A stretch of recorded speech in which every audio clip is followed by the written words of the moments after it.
तो आज हम लोग बात करेंगे मानव शुक्राणु ह्यूमन स्पर्म के बारे में। क्या होता है मानव शुक्राणु, उसके बारे में डिस्कस करेंगे।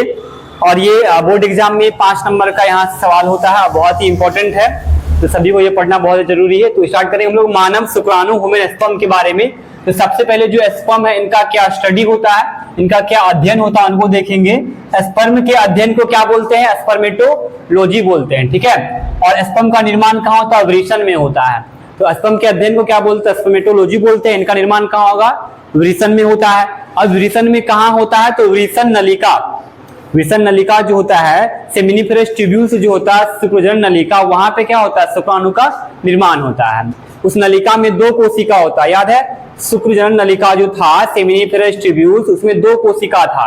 एक सर्टोली कोशिका था ना जी, और एक नर जनन कोशिका था। तो नर जनन कोशिका ही क्या करता है? शुक्राणु का निर्माण करता है, जिनको स्पर्मेटोगोनिया सेल भी बोलते हैं।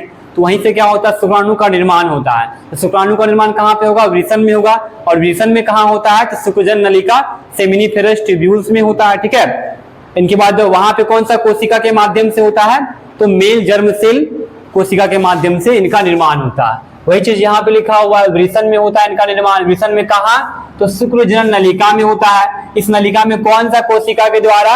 नर जनन कोशिका, इसको हम लोग स्पर्मेटोगोनिया सेल भी बोलते हैं। इसी से क्या होता है? शुक्राणु का निर्माण होता है, ठीक है। स्पर्म पतले होते हैं, लंबे तथा 60 माइक्रोमीटर साइज के होते हैं। इनका साइज भी हम लोग देखेंगे, स्पर्म का स्ट्रक्चर को देखेंगे क्या होता है, इसमें क्या क्या संरचना इनका होता है, इनको भी हम लोग पढ़ेंगे।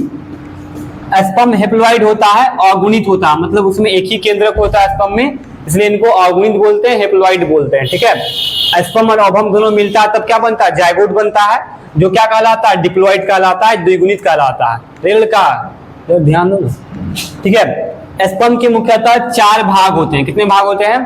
4 भाग होते हैं। हेड हो गया, नेक हो गया, मिडिल पीस हो गया, टेल हो गया।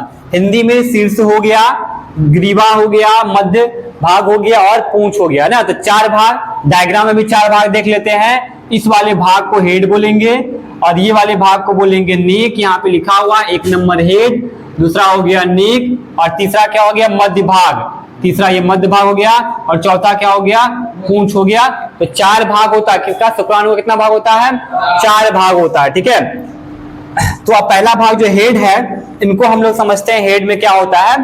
तो हेड मतलब शीर्ष होता है। शीर्ष पर टोपिनुमा संरचना होती है, जिसे एक्रोसोम कहते हैं।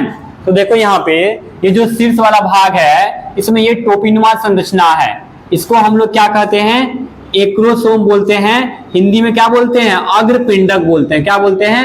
अग्रपिंडक बोलते हैं। ये एक्रोसोम जो है, ये अपने अंदर से पाचक एंजाइम निकालता है। क्या निकालता है? पाचक एंजाइम। इसका नाम है एक्रोसिन, स्पर्म लाइसिन भी बोलते हैं, एक्रोसिन भी इनका नाम है। ये एंजाइम क्या करता है? जब ये अंडाणु के पास पहुंचेगा तो अंडाणु झिल्ली को तोड़ने में ये अपना एंजाइम निकालेगा, तब जाकर के झिल्ली टूटेगा, फिर जाकर के अंडाणु के अंदर ये प्रवेश करेगा, तब जाकर के केंद्रक से मिलेगा, तब जाकर निषेचन होता है ना। तो निषेचन के वक्त क्या करता है? ये अंड झिल्ली को तोड़ने का काम करता है। कौन? एक्रोसोम से जो निकलता है एक्रोसिन एंजाइम, ठीक है।